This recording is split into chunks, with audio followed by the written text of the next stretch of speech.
Então, falando desse processo de transformação, né?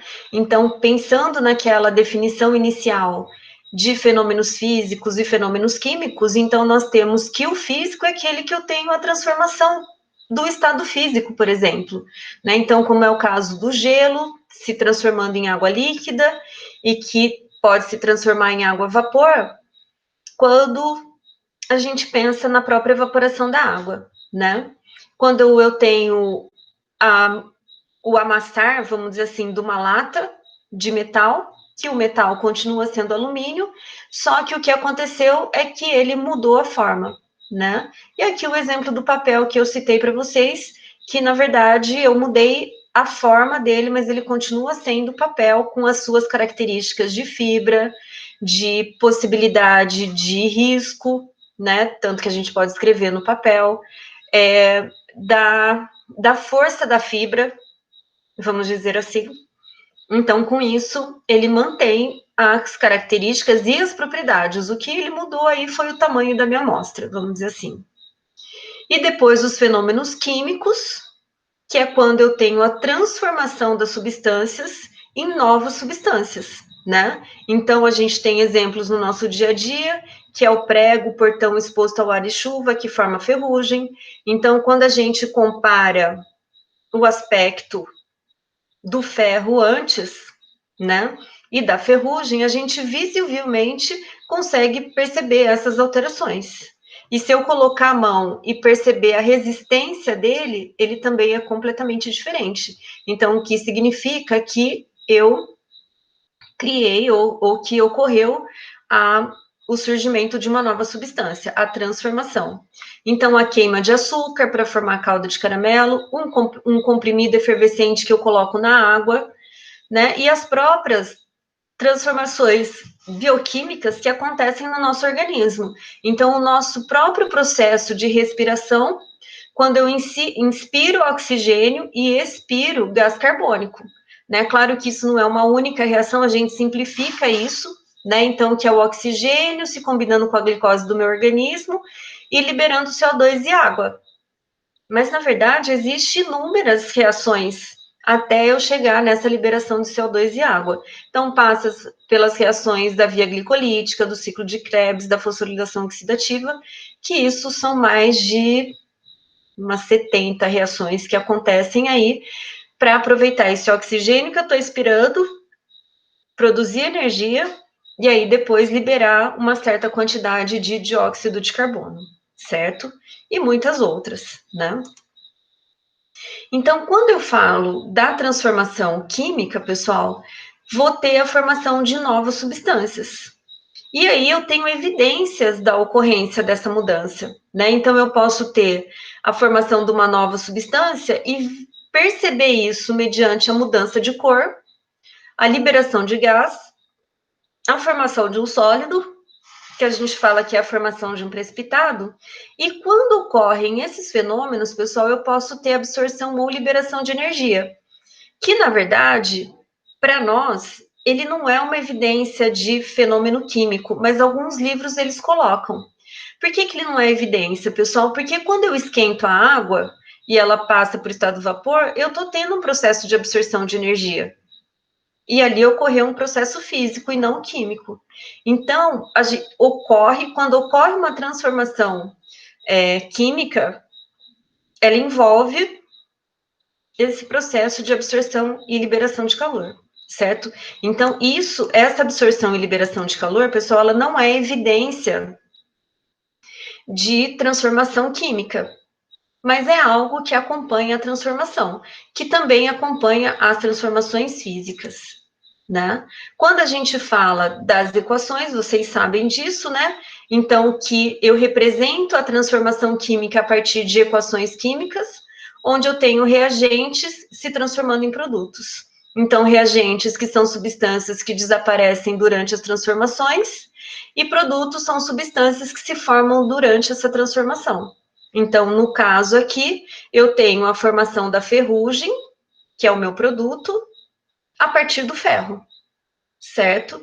Quando eu tenho a queima do álcool, eu tenho o álcool como meu reagente, se transformando em dióxido de carbono e água, certo? Então, reagentes que se transformaram em produto. E aqui, que eu já mostrei para vocês, né, que são os modos pelos quais a gente representa, né? Então, representa aquele fenômeno, representa aquela reação, que são átomos de ferro reagindo com oxigênio, produzindo o óxido de ferro. E aí, o que acontece, na verdade? O que acontece é que no universo nada se cria, nada se perde, tudo é transformado. Então, quando eu falo que reagentes se transformaram em produtos, na verdade, o que aconteceu é que eu tive uma reorganização. Então, os átomos no meu produto permanecem exatamente os mesmos. O que mudou foi o modo pelo qual eles estão organizados. Aqui na queima do álcool é a mesma coisa. Então, eu tenho o etanol reagindo com o gás oxigênio, produzindo CO2 e água. E que nós comentamos, né? Então, aqui é a equação, e que nós comentamos que isso é uma tendência da natureza, que existem os parâmetros físico-químicos para me dizer se essa reação é favorável ocorrer ou não. Né? Então, essa transformação do etanol reagindo com oxigênio, produzindo CO2 e água. Se essa transformação ocorreu, é porque ela termodinamicamente ela é favorável, certo? Então, ela ocorre. Então, pessoal, o que nós temos? Que nas reações químicas eu tenho reorganizações de átomos. Então, o que está no meu reagente, ele aparece no meu produto de uma maneira organizada. E que dentro dos parâmetros termodinâmicos, para a ocorrência dela, o que vai acontecer é que vai ter que ocorrer uma diminuição na energia do meu sistema e um aumento da entropia, que isso vai ser regido pelas leis da termodinâmica, certo? Então, isso daqui é básico, acho que vocês já tinham isso bem claro, né? Alguma dúvida, pessoal, com relação a isso? Não, Sora, de boa. Tranquilo, né? E aí, então, pessoal, a gente fala dessas transformações, né? Então, que essas transformações, elas são regidas. Quando a gente fala daquela reorganização dos elementos, o que vai acontecer é que existe uma proporcionalidade, é que existe essa tendência termodinâmica e também existe toda essa reorganização, certo? E aí existe o que a gente chama de representação disso e de todas essas mudanças, que é o que a gente vai ver hoje, certo? Então, vamos lá.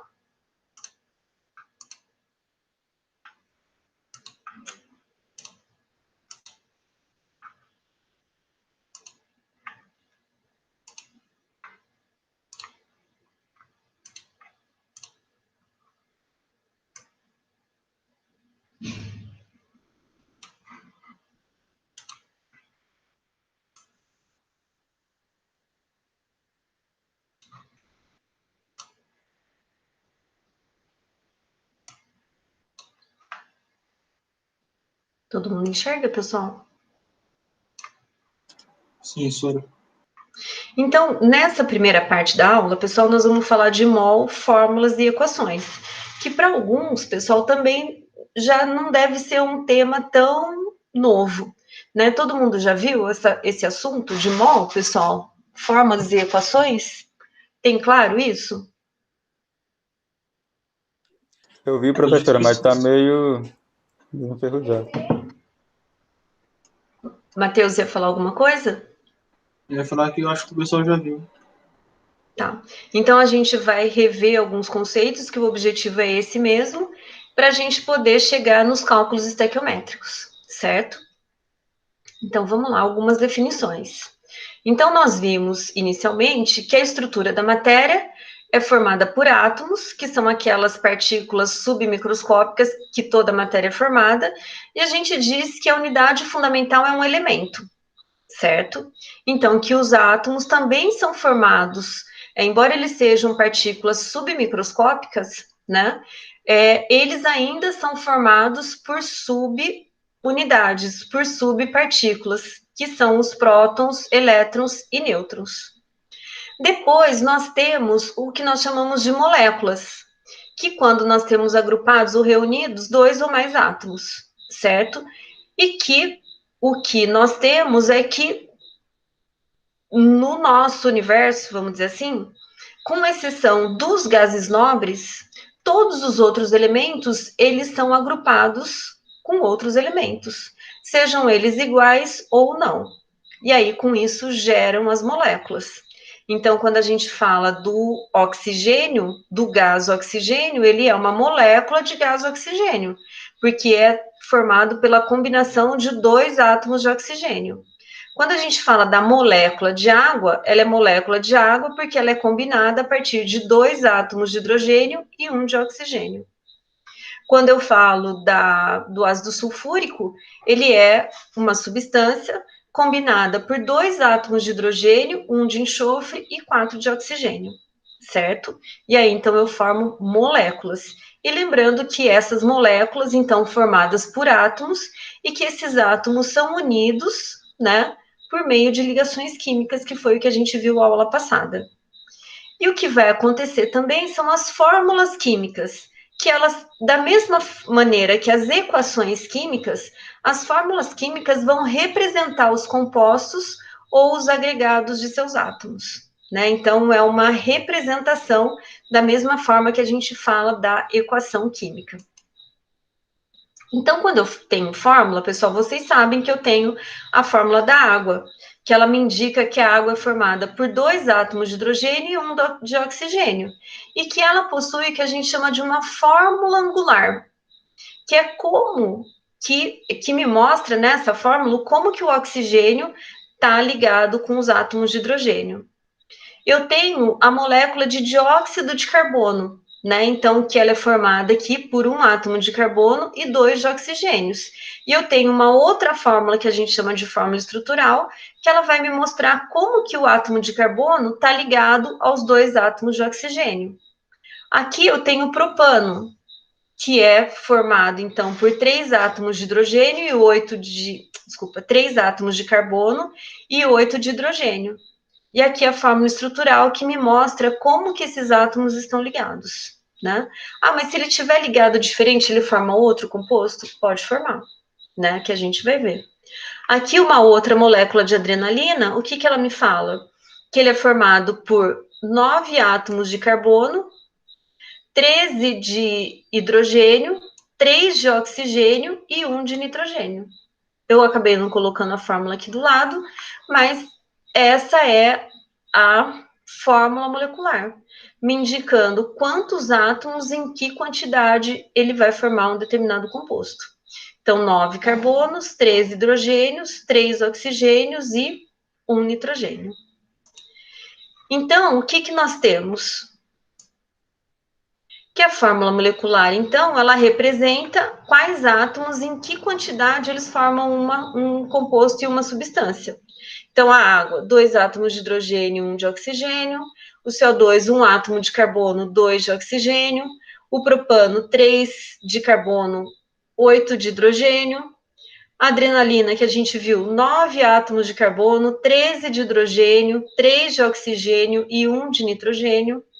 A sacarose, 12 de carbono, 22 de hidrogênio, 11 de oxigênios. 11 oxigênios. Então, mas não está me dizendo como que esses elementos estão agrupados. Só está me falando que ele tem essa composição. Que me dá muita informação? Não. Ele só me dá a informação de quais átomos, em que quantidade que eles formam aquela molécula.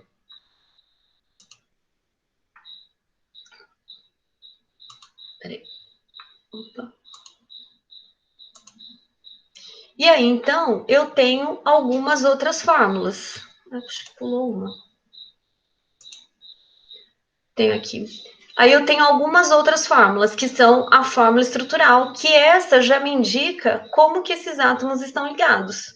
Então, olha, o gás oxigênio, ele está ligado entre os 2 átomos de oxigênio, uma dupla ligação. No caso, o C2H2, ele está me indicando que no meio de cada carbono eu tenho uma tripla ligação e um átomo de hidrogênio. O benzeno, que embora ele seja C6H6, ele está me mostrando que os átomos de carbono estão ligados na forma de uma cadeia fechada, que contém duplas ligações alternadas, e aí com átomos de hidrogênio. Que a amônia é formada por nitrogênio e 3 hidrogênios. Que o etanol, que ele é C2H6O, eu tenho que ele é a ligação, né, a estrutura deles, de 2 átomos de carbono ligados entre si, um átomo de oxigênio e um de hidrogênio.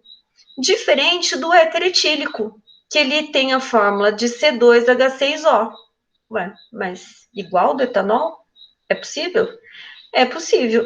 O que mudou? O que mudou é que não está mais ligado 2 átomos de carbono juntos.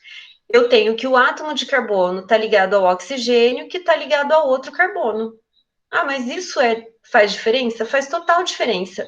Tanto que esse composto aqui é o etanol e esse outro composto aqui é o éter etílico. Então, veja que a posição do átomo de oxigênio foi alterada, certo? Então, muda tudo. Muda a reatividade, muda os pontos de fusão, o ponto de ebulição. Então, muda todas as propriedades físicas e químicas do meu composto.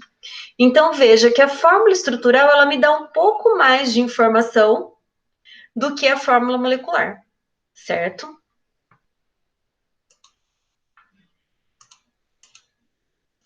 E aí eu tenho o que a gente chama de fórmula estrutural angular, que nesse caso ele já me mostra a geometria da minha molécula, como que ela está organizada no espaço, respeitando os ângulos de ligação. Então eu posso ter moléculas lineares, como é o caso dessa exemplificação, dessa simplificação, mas eu também posso ter tridimensionais, como essa angular, que é o caso da água, que aqui eu tenho um ângulo de 120 graus. Pode ter uma geometria tetraédrica, que aqui em cada ângulo eu tenho 109 graus. Ela pode ter uma estrutura piramidal, que também ela vai ter, acho que 120 graus, né? Então, vejam que isso é característica do elemento. Então, aqui, se eu tenho uma estrutura trigonal, é porque o meu elemento central, ele faz 3 ligações nesse ângulo, que vai ter como resultado essa estrutura trigonal plana. A angular, eu vou ter um átomo central, vamos dizer assim, formando as ligações com um ângulo definido. A tetraédrica, a mesma coisa. Então, se eu tiver um carbono formando ligações simples, o ângulo gerado sempre vai ser 109 graus. Então, isso eu vou dando uma estrutura tridimensional. Então, quando a gente desenha na lousa, quando a gente escreve no papel, a gente está fazendo uma estrutura plana, sem respeitar os ângulos. Quando eu monto aqueles kits, não lembro se o professor Diego usou com vocês o semestre passado, quando você monta os kits de moléculas, né, com bolinhas e hastes, ali a gente respeita os ângulos. E aí a gente monta a molécula respeitando os ângulos dessas ligações. E a gente consegue ver que elas são tridimensionais, certo? Então, o carbono simples, como a gente diz, sempre vai fazer 4 ligações de 109 graus? Sim. O oxigênio com ligações simples, ele sempre vai ter um ângulo de 120 graus? Sim. O carbono, quando tiver ligado a ele um elemento por duplas ligações, vai ser linear. O nitrogênio, a mesma coisa. Então, isso vai ser uma característica do elemento e da ligação química, certo? Deixa eu só ver qual que tinha. E aqui, pessoal, um outro conceito que a gente chama de fórmula empírica, né? Que, na verdade, é a proporção mínima existente entre os elementos. Então, o que a gente tem aqui? A frutose, por exemplo, que ela é C6H12O6. Qual é a proporção mínima dela? Se ela é C6H12O6, se eu divido tudo isso daqui por 6, eu mantenho o número inteiro.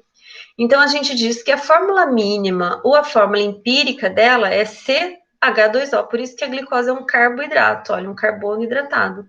Porque ela obedece essa proporção de 1 para 2 para 1. Ah, mas como que eu sei que é frutose? Você poderia ter um parênteses aqui e um 6 embaixo. Porque eu sei o quê? Que multiplicando cada um desses elementos por 6, eu vou chegar na frutose. Olha a glicose. A glicose também é C6H12O6, né? Então, a gente diz que ela é um isômero igual o éter metílico é do etanol. Então, a glicose também é formada por 6 carbonos, 12 hidrogênios e 6 oxigênios. O que muda da frutose? Muda a estrutura dela, a fórmula estrutural, o modo pelo qual os átomos estão organizados, certo? E faz toda a diferença. Então, qual que é a fórmula mínima, então, da glicose? A mesma coisa, CH2O, porque ele conseguiu simplificar todos esses números, certo? Depois eu tenho a sacarose, que ela é C12H22O11. Mas a fórmula empírica dela é a mesma coisa. Por que é a mesma coisa nesse caso? Por que a fórmula molecular da sacarose, que é C12H22O11, ela possui a fórmula empírica C12H22O11 também? Por que eu não tenho diferença?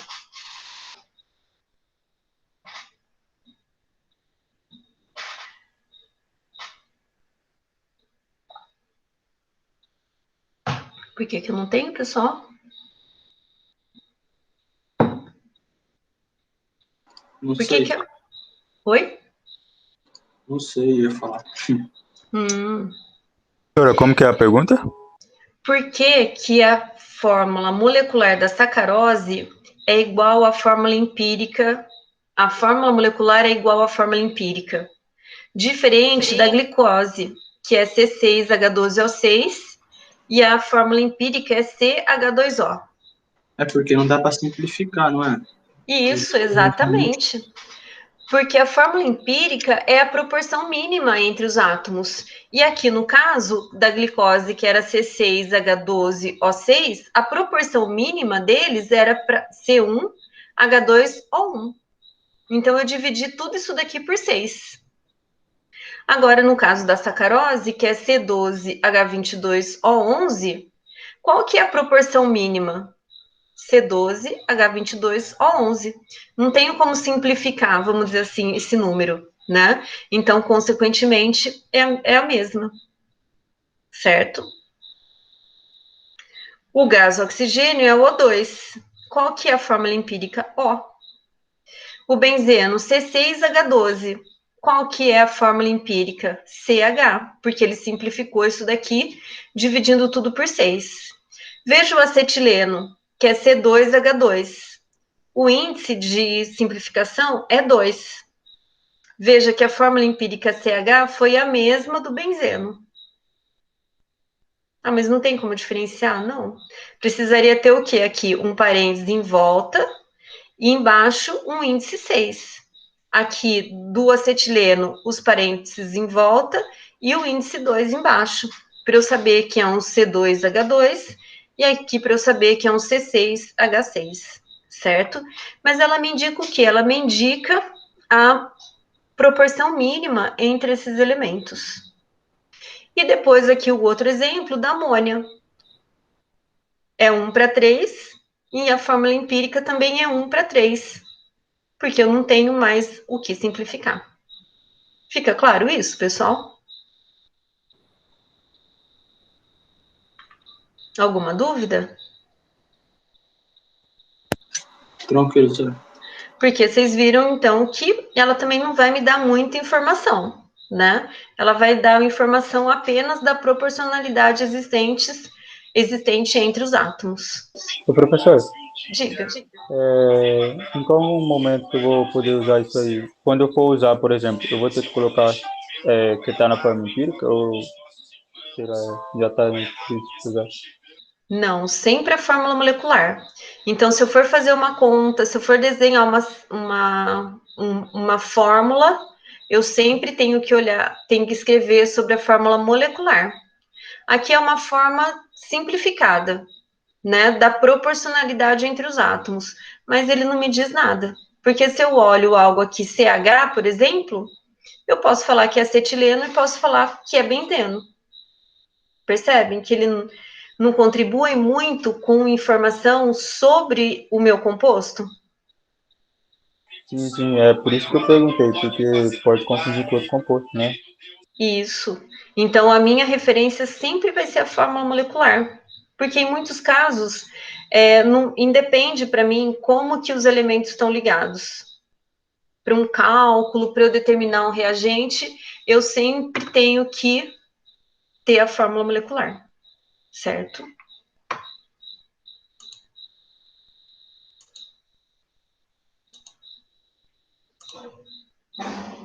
E aqui a estrutura angular, ou tridimensional, certo?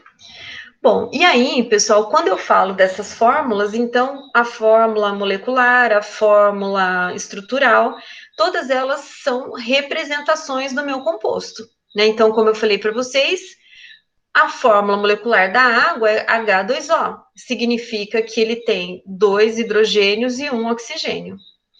Depois das fórmulas, pessoal, a gente entra nos conceitos estequiométricos, que são as unidades que envolvem as minhas reações químicas, né?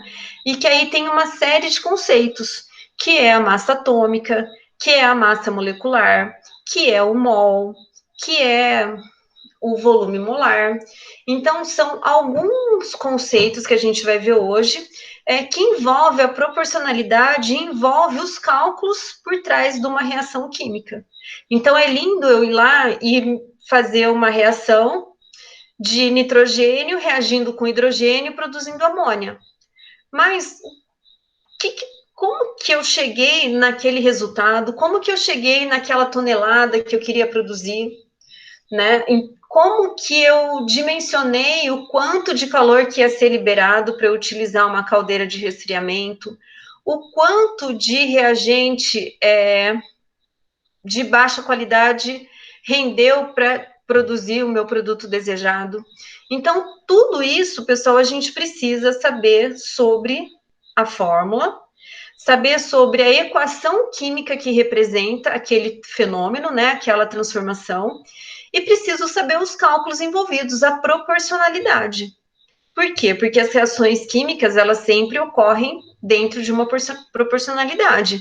Então, lembra que nós falamos inicialmente que o que vai ocorrer é uma reorganização atômica, e não o surgimento de um novo átomo, não o desaparecimento do outro.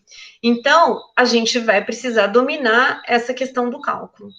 E aí, muito simplificadamente, a gente começa a falar sobre massa atômica, que a massa atômica é a massa de um átomo. Que átomo é esse? A massa atômica é a massa do átomo, e que tem como unidade de medida o Dalton, que antes o Dalton era chamado de unidade de massa atômica, e a sigla era UMA. Mas hoje, essa unidade de massa atômica foi chamada de Dalton, até mesmo por uma homenagem a Dalton, e a unidade de medida é isso. Mas vocês já devem ter visto, pessoal, que uma unidade, quando eu faço a medida de alguma coisa, eu estou fazendo uma comparação, certo? Então, se eu tenho que um saco de arroz tem 5 quilos, o que significa? Que aquele saco de arroz, ele é 5 vezes mais pesado que a minha referência quilo. Certo? Se eu falo que o meu escritório ele tem o comprimento de 3 metros, significa o quê? Que ele é 3 vezes maior que o metro. Ou se eu falo que de parede em parede ele tem, sei lá, 6 passos, significa o quê? Significa que o comprimento do meu escritório ele é 6 vezes maior que o passo. Ou se ele tem aquela, sei lá, uma porção aí de comida tem meio quilo. Significa o quê? Que aquela massa da minha refeição, ela é metade do quilo, certo? Então, lembra que qualquer medida é uma comparação com algo padrão. E aqui não ia ser diferente, Quando a gente fala da massa atômica, eu estou falando da massa do átomo, que é Dalton. Alguém sabe o que significa Dalton? Alguém lembra o que significa Dalton? A medida U, se não me engano, é 1/12 avos, né? De 1/3 do carbono, né? Uma coisa assim, senhora? Isso, de novo. Repete, Matheus. É 1/12 da massa do carbono 12. Isso. Então, essa massa do átomo, esse Dalton, pessoal, é uma unidade de medida, que esse Dalton significa que ele é 1/12 do carbono 12. Então, a comparação da massa atômica é comparada com isso, certo? E aí, então, isso é massa atômica. Antes, pessoal, era chamado, e tem alguns autores ainda que chamam de peso atômico, mas o nome correto hoje é massa atômica. Depois, então, é a massa de um átomo. Depois vem a massa molecular, que o conceito é o mesmo, só que agora eu não estou falando de um átomo, eu estou falando de uma molécula. Então, a gente vai ter o quê? Que a massa molecular vai ser a soma das massas dos átomos componentes daquela fórmula. Aqui faltou a unidade de medida, que a unidade de medida também é Dalton, já que eu estou somando todas as massas, certo? Então, quando eu penso num átomo, onde que eu vou achar essa massa atômica?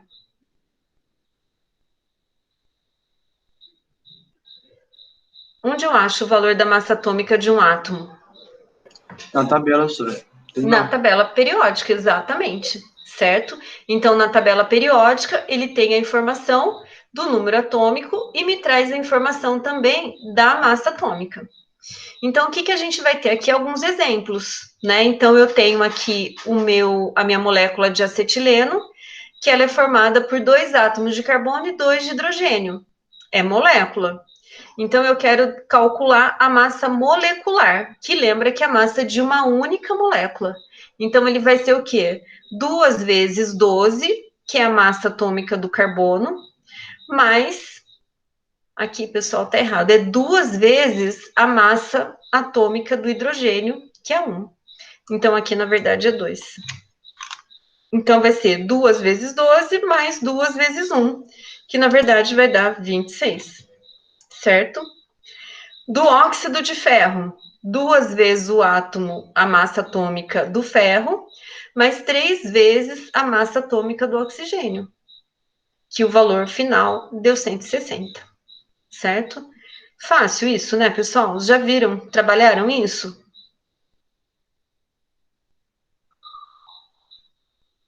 Já trabalharam isso? Trabalhei já. Sim. Então, vamos fazer rapidinho aqui, só para relembrar? Calcule as massas moleculares dos compostos abaixo. Aqui o paratinol, que é um inseticida, a fórmula dele é C10H14O5NSP. A adrenalina, que é um hormônio, que é C9H13O3N. O fosfato de cálcio, que é uma matéria-prima de fertilizantes. E o sulfato de alumínio, que é um coagulante, certo? 5 minutinhos aí para vocês fazerem. Todo mundo com caderno e lápis na mão?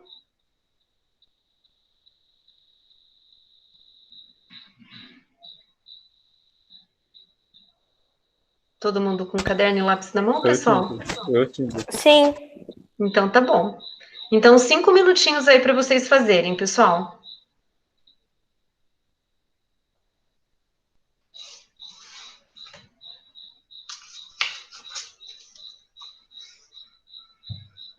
Senhora, aquele NSP são os elementos? Nitrogênio, Isso. enxofre? Um nitrogênio, um enxofre e um fósforo. Isso.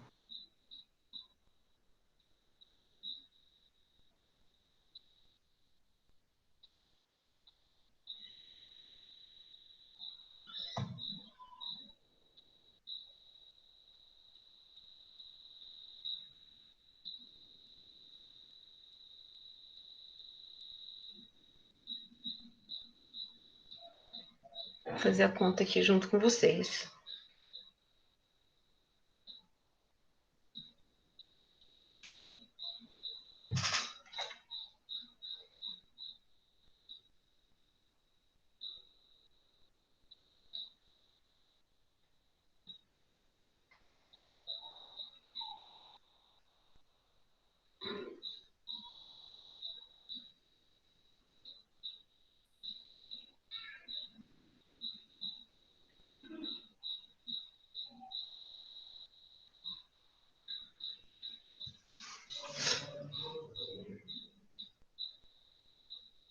Fizeram o item A, pessoal?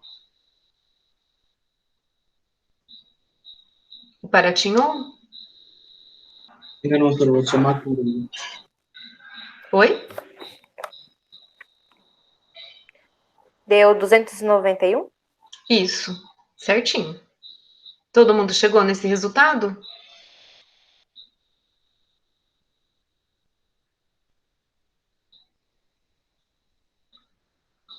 Sim, senhora, cheguei aqui. Uhum. 91.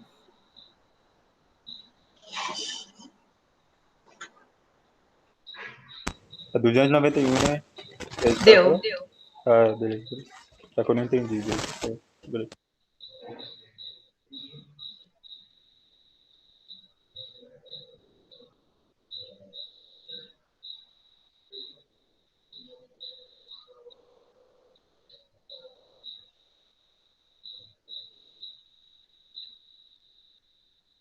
Da adrenalina? 183. Isso. 183 o quê? U. Isso. Que é Dalton. Isso.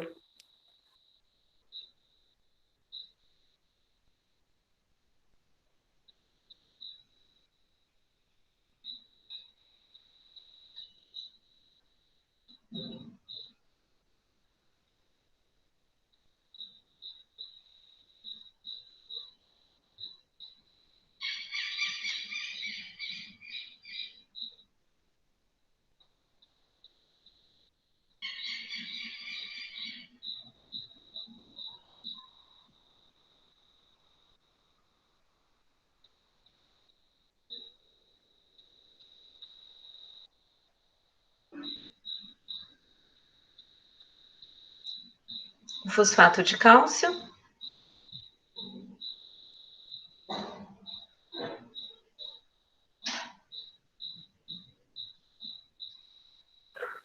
Trezentos e dez. Isso. Ponto 3. Isso.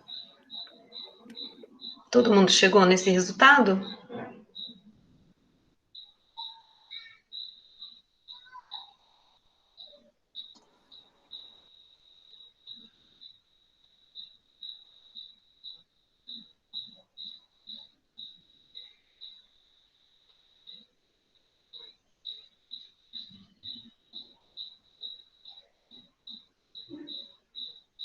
Professor, Oi.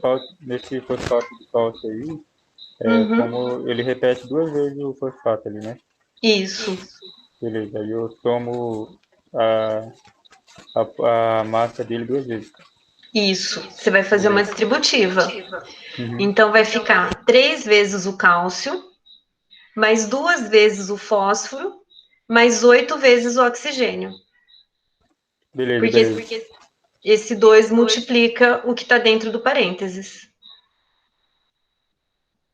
Certo. Isso mesmo. E o sulfato de alumínio? Senhora, a C deu quantos? Desculpa, Matheus. A C deu quantos? A C deu 310,3. Ah, tá. É certo. E o sulfato de alumínio? 336. Isso. Todo mundo chegou? Ainda não fiz a D, mas Tá. tá certo.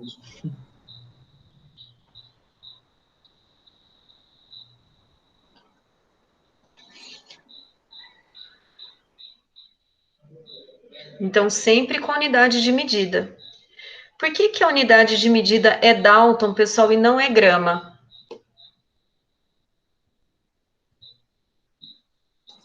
Porque é o tamanho do átomo, né? Não tem como falar que é em grama.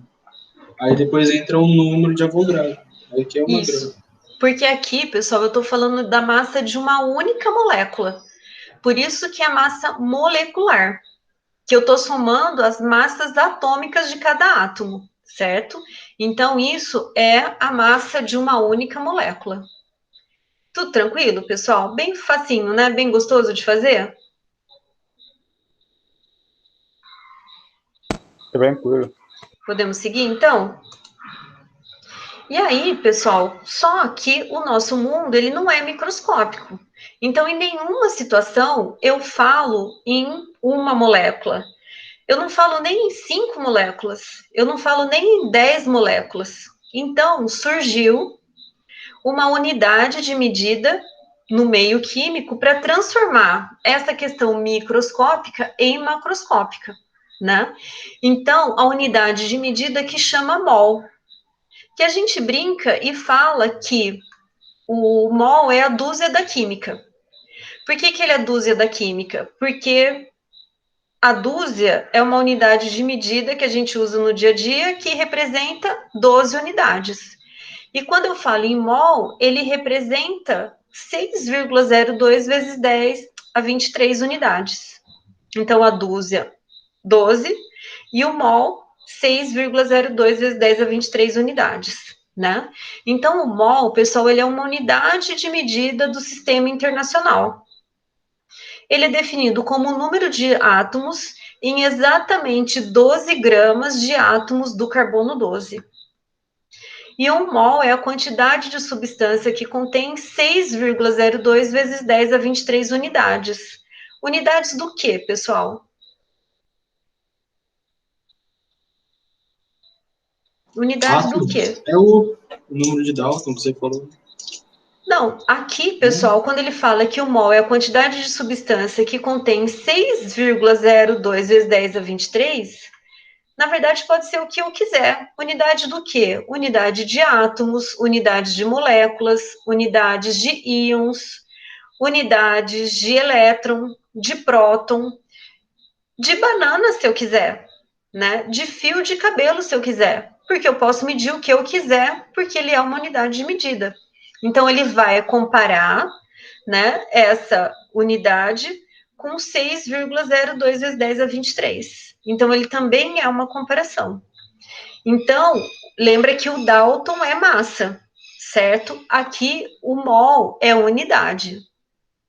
Então, um mol, ele tem 6,02 vezes 10 a 23 unidades, que é o número de Avogadro. Então, a gente brinca e fala que é o mol da química, né? É a dúzia da química. Só que em vez de ter 12, ele vai ter 6,02 vezes 10 a 23. Como exemplo, se eu tenho 1 mol de moléculas de água, pessoal, quantas moléculas de água eu tenho?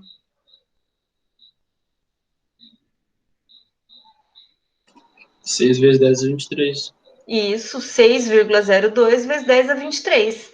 Se eu tiver, então, o que eu medi? A quantidade de moléculas. Se eu tenho 1 mol de átomos de hidrogênio, eu tenho quantos átomos de hidrogênio?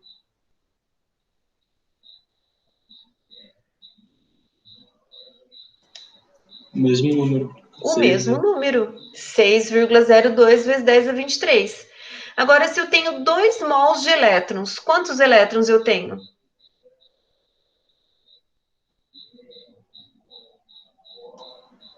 12 vezes 10 a 23. Isso, 12,04 vezes 10 a 23. Se eu tenho meio mol de cloreto de sódio,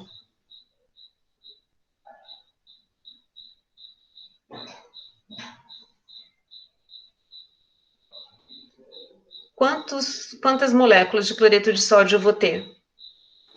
Metade, 3. 3,0. Isso.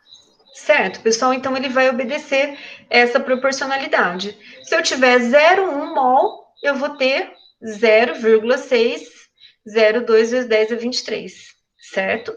Então, ele representa a quantidade, a unidade, seja lá do que for que eu estou medindo, certo? Professor, eu não entendi muito bem. Peraí.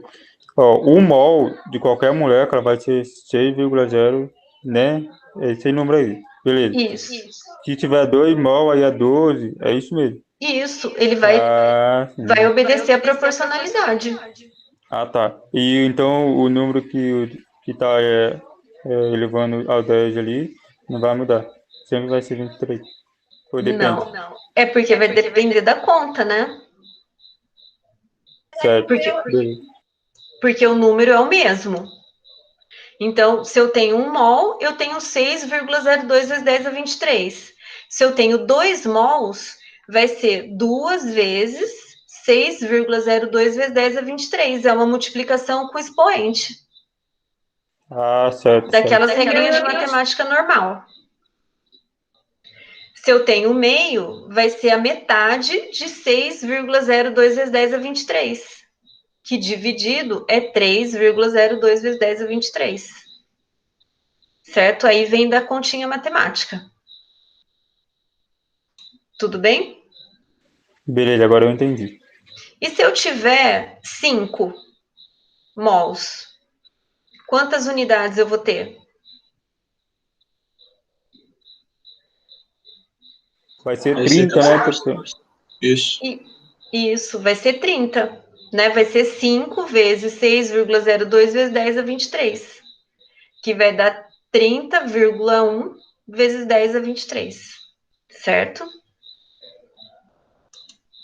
E aí tem um outro conceito, que é o conceito da massa molar. Então, a gente falou lá da massa molecular e da massa atômica, que a massa molecular era a massa de que a massa molecular era a massa de uma única molécula, ou que a massa atômica era a massa de um átomo.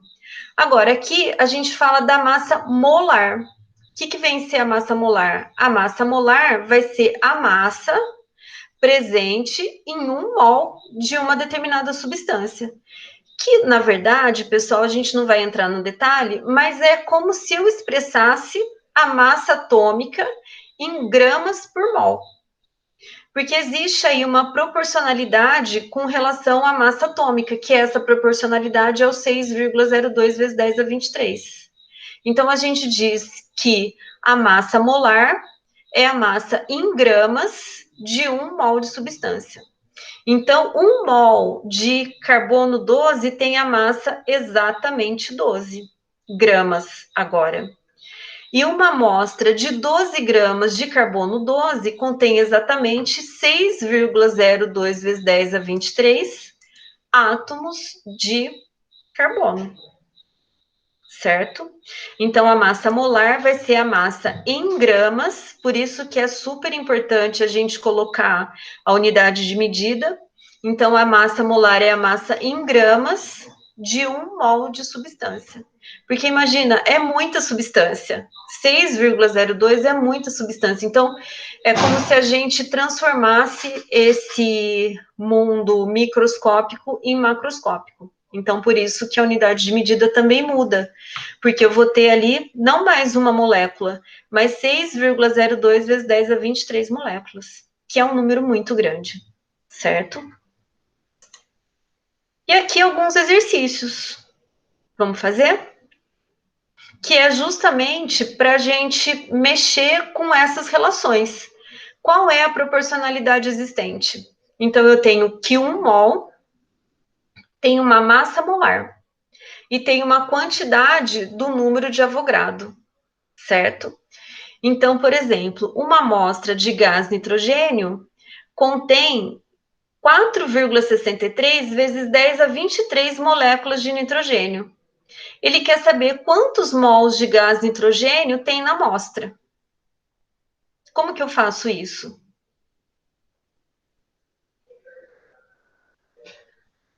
Como que eu defino isso? Pode estar fazendo a multiplicação? Do que com que?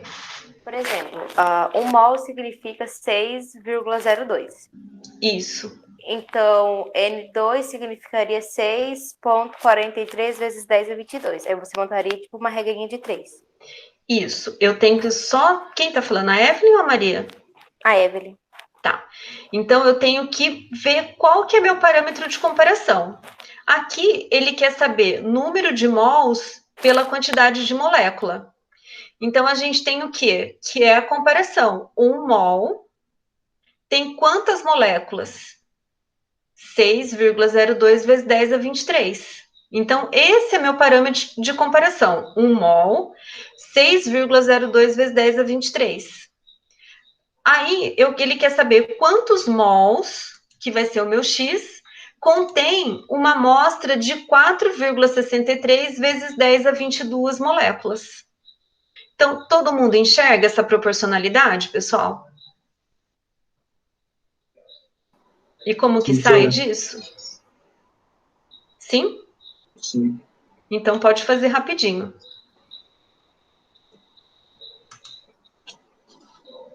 Então, eu tenho que sempre que montar a minha proporcionalidade.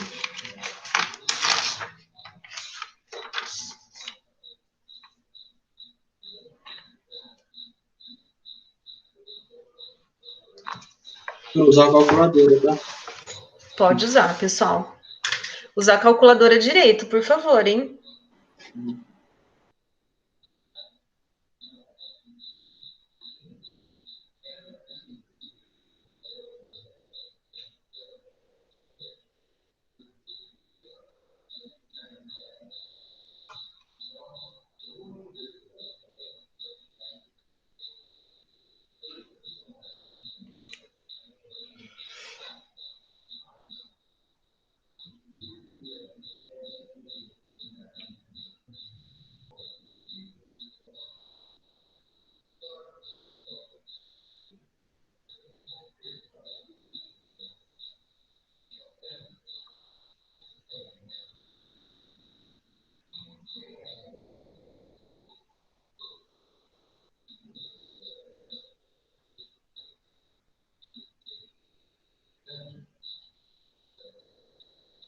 Finalizaram?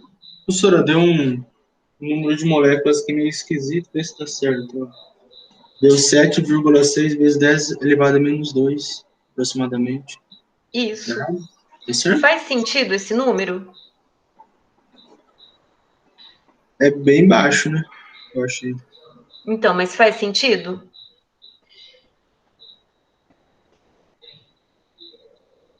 Um pouco. Explica, Matheus. Não, é porque diminuiu o número de moléculas e também vai diminuir o número de mols, então, não vai? Isso, perfeito, é isso Indiretamente. mesmo. Então, eu tenho que olhar para o meu resultado para ver se ele faz sentido. Então, tá certo. Se um mol tem 6,02 vezes 10 a 23 e a minha amostra tem 4,63 vezes 10 a 22, então a minha quantidade de mols tem que ser menor que 1. Certo? E aí, a gente sempre tem que olhar para o número para ver se ele faz sentido, porque eu posso ter errado na conta e, às vezes, na hora que eu fui fazer a minha divisão, esqueci de colocar na calculadora o meu expoente. E aí, o número dá, por exemplo, sei lá, 0,7 vezes 10 a 23. Esse número tem sentido? Teria sentido? Não. Não. Então, eu preciso ter um olhar crítico para verificar se aquele meu resultado ele faz sentido ou não. Certo? Alguma dúvida, pessoal? Então, qual foi a minha régua de comparação? Eu estava comparando o mol com o número de molécula, que foi essa informação que o problema me deu. Tudo bem? Alguma dúvida, pessoal? Tranquilo, professora? Podemos seguir? Sim. No segundo exercício, O pessoal falou que não foi. Ó. não deu certo? Qual que é o problema?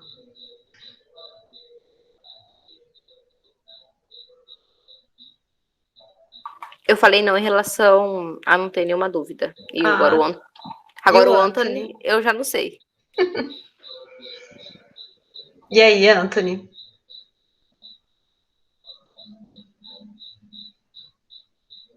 Não. Precisa ver se você está usando a calculadora, se você está usando a calculadora corretamente. Pessoal, quem passou um já pode ir fazendo dois. O que você fez lá, Anthony? Enquanto eu vejo aqui com o Anthony o erro.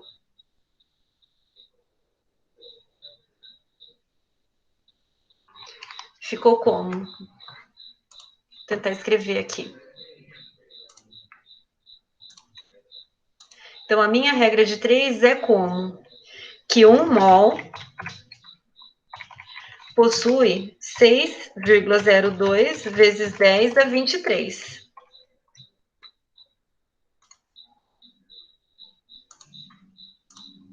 Então, essa é a comparação que eu vou fazer.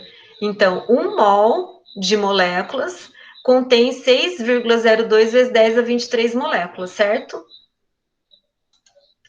Aí, eu quero saber o meu X. Então, professora, mas na hora que eu fiz, eu acho que eu sou meio os expoentes do 10, né? No caso. No caso, como eu tenho que tirar. Então, vamos lá. Deixa eu só ver aqui se ele tá meio chatinho aqui. Então, o que que a gente tem agora? A quantidade de mols é o que eu quero saber, que vai ter em 4,63 vezes 10 elevado a 22, certo?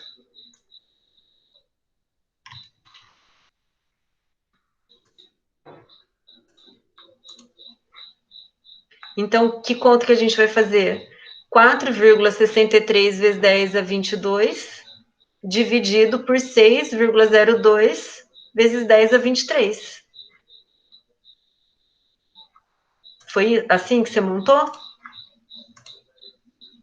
Isso, eu manter desse jeito. Então, o que que a gente vai ter? Que o meu x vai ser igual a 4,63 vezes 10 a 22, dividido aí por 6,02, 10 a 23. Opa.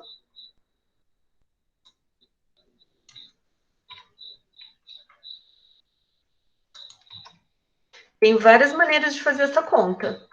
Posso fazer a conta 4,63 dividido por 6,02, que vai dar 0,77. E depois eu fazer a divisão do 10 a 22 dividido por 10 a 23. Como a base é igual, e eu estou fazendo uma divisão, eu mantenho a base 10 e subtraio os expoentes. Então, 10 elevado a 22 menos 10 elevado a 23, a menos 23. E aí que vai dar 10 a menos 1. Então, vai dar 0,77 vezes 10 a menos 1, que daí vai dar, o x vai dar 0,077. Chegou aí, Anthony?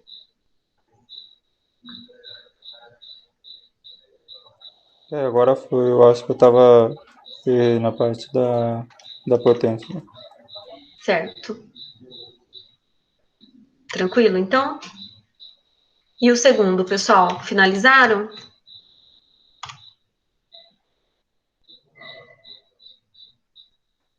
Posso orar a 2? Isso.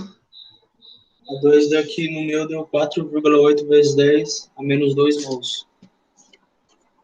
Então, vamos lá. Ele quer saber quantos mols de átomos de cobre estão presentes numa amostra de 3,05 gramas de cobre. Então, veja, pessoal, que aqui ele quer saber quantos mols e não quantos átomos, certo? O meu deu 0,048. Vamos ver, então. Então, como que eu vou montar isso? Ele quer saber quantos mols, e aí ele está relacionando o quê? Mol e massa, certo? Então, mol, a quantidade de mol e a quantidade de massa de cobre. Então, qual que vai ser o meu parâmetro? Vai ser mol e massa molar? Porque é a massa molar que me dá a relação da grama, Eu fiz essa relação. Sim. certo? O mol Então, 63. É isso mesmo. isso. Então, 1 mol que vai ter 63,5 gramas. Então, x mol, que é o que ele quer saber, numa amostra de 0,5 gramas. Então, X vai ser igual a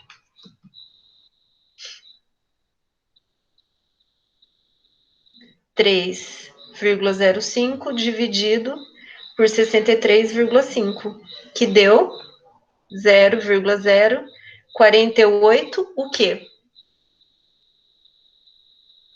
Mols de Gramas átomos. por mol? E aí?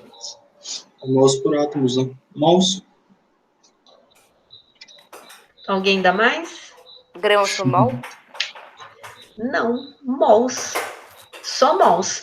Olha, a pergunta é quantos mols? Ah, sim. Então, a resposta é mol.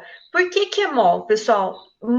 Se vocês montarem a continha, não vai ficar que o meu X vai ser igual a 3,05 gramas dividido por 63,5 gramas?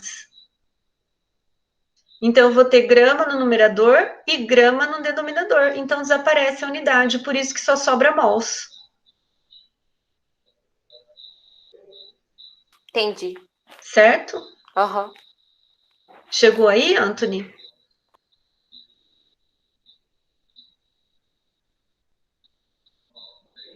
O Quem já Antônio fez? saiu. Saiu? Saiu, acho que deve ter caído. Quem já fez o segundo pode seguir para o terceiro.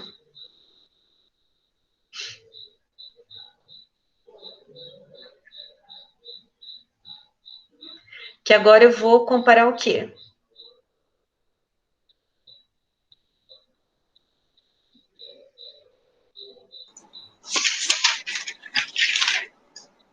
Na 3, você compara só o mol, só.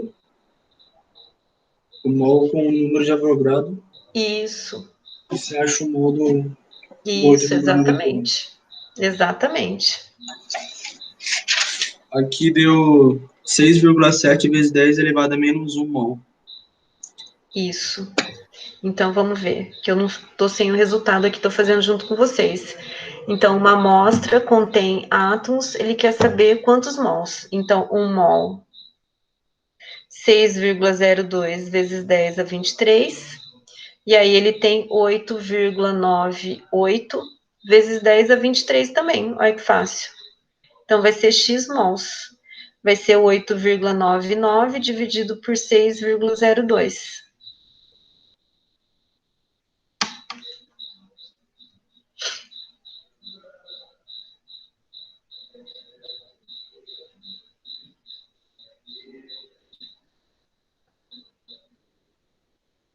Que vai dar 1,49, foi isso?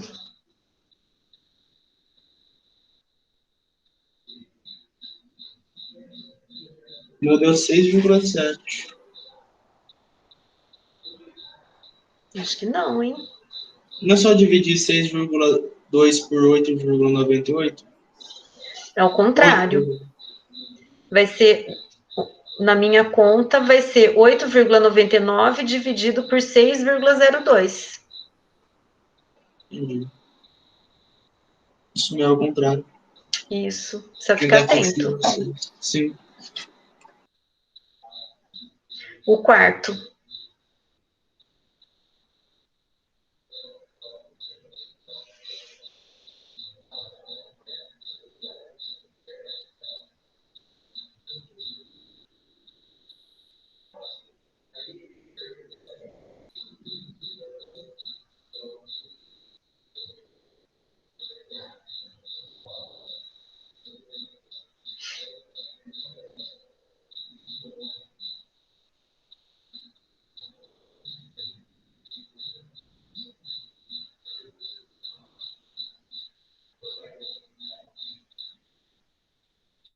E não esqueçam de colocar a unidade de medida, hein?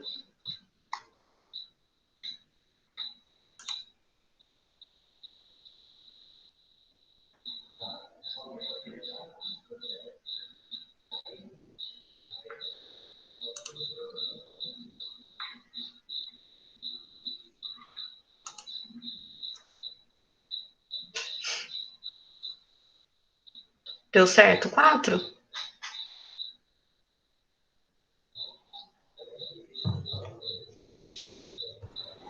Vê se tá certo, deu 7. 7,1 vezes 10 elevado a menos 2 mols. Não, Matheus, o inverso. De novo? De novo. Tá montando a regrinha de 3 corretamente?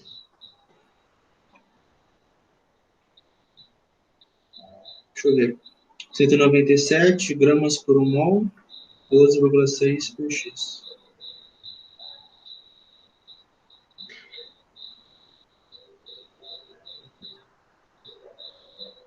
Para não ter erro, faz etapa por etapa da equação.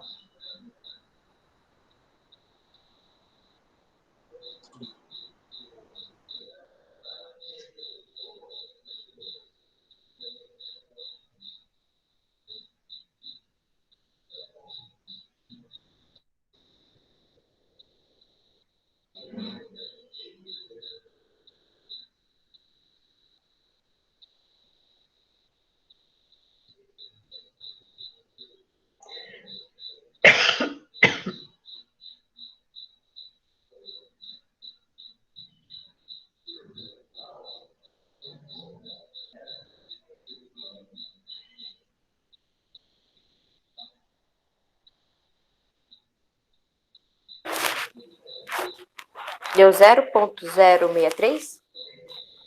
Deu. Beleza. Isso mesmo.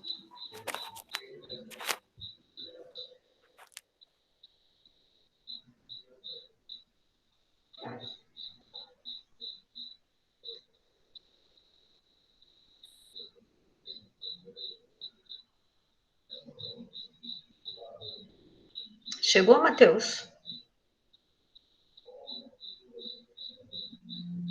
Sim, senhora, pode continuar. 0,06. Que foi? Pode continuar, eu cheguei, tá? Tá. Podem fazendo. O quinto.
Finalizaram mais algum?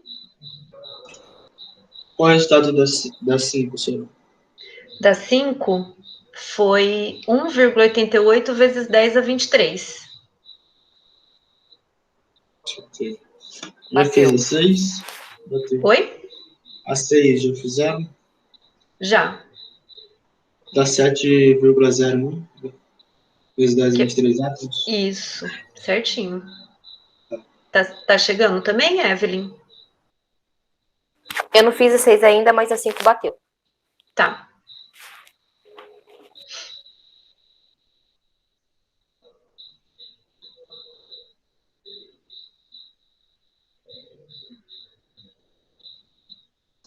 Senhora, tipo essa 7, qual é a massa de um mol dessa molécula? Hum. Não é 6 vezes 10 a 23? Não, ele quer saber a massa. A massa, qual que é a unidade de medida? A massa é em gramas. Isso. Ah, Então, eu qual é a massa? posso ter uma massa de 6,02 vezes 10 a 23 gramas? É raríssimo, Tipo, é né? só calcular o peso da molécula. Isso, exatamente, porque ele está pedindo de 1 mol.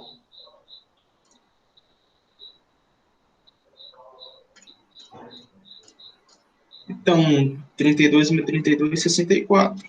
Isso. Entendi.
Finalizaram?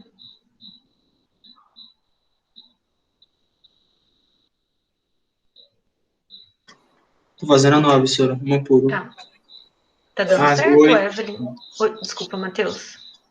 O que você A ia 8 deu comentar? 148. Desculpa. Fala, Matheus.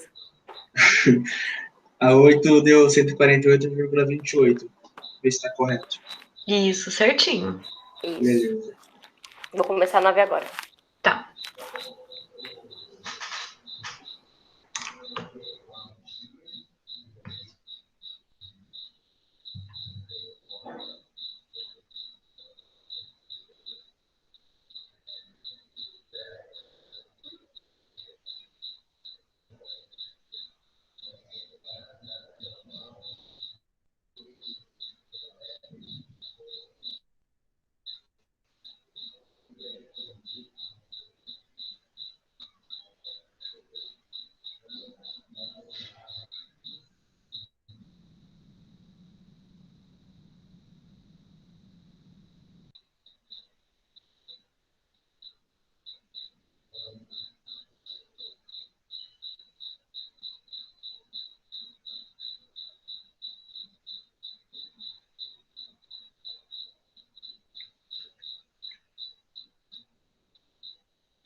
Deu certo? Finalizaram?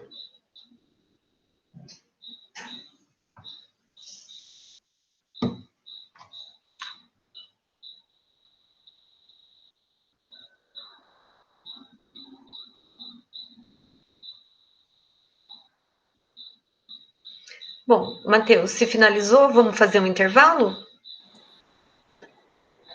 Peraí, ô Sora, Diga. para calcular a C, eu teria que... Como eu faço? Ou já está pronto? Ele já está pronto. Precisa calcular alguma coisa? Não, então vai ser ela. Vai ser a C, a 9? Ó, quanto que deu o seu A? Ah, tá. É 10 elevado a 22. Isso, Então deu a B. isso, exatamente. Que deu 0,992 vezes 10 a 23? Isso. Perfeito.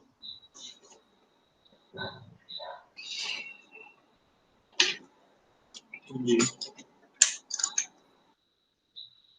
Vamos fazer um intervalo? São 20, 40, de 10 minutinhos, pode ser? Vamos, bora. Então tá bom. Eu vou parar a gravação até. Daí, como é uma parte 2, aí também não fica muito grande. Tá, Sora. Até daqui a pouco, tá? Até. 10 minutos, Obrigada, tá? Matheus. Isso. Tá.